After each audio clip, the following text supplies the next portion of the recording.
तर एकविरीवरून निघाल्यानंतर जेवायचं कुठे म्हणून आम्ही पोहोचलो हॉटेल रानवारा पाटीलवाडा. हॉटेलच्या बाहेर प्राचीन खेडेगावाची प्रतिकृती हुबेहूब रेखाटण्यात आली आहे. इथे आल्यानंतर असं वाटतं जणू की आपण एखाद्या प्राचीन खेडेगावातच आलो आहोत. खेडेगाव बघून आम्ही पाटलांच्या राजेशाही वाड्यात प्रवेश केला. वाड्याच्या आतमध्ये सुद्धा आपल्याला प्राचीन संस्कृतीचे दर्शन घडून येते. इथे आमची चर्चा चालू आहे की जेवायला काय मागवायचं. गहन चर्चेनंतर ठरलं की मटण थाली मागूया. जेवण येईपर्यंत मी संपूर्ण हॉटेल आपल्या कॅमेऱ्यामध्ये कैद करत होतो.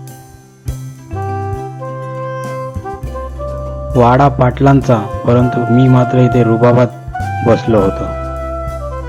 थोड्या वेळानंतर आमच्या टेबलवर मटण सुक्का, चुलीवरची भाकरी, किमा, इंद्रायणी राईस अशी भरगच्च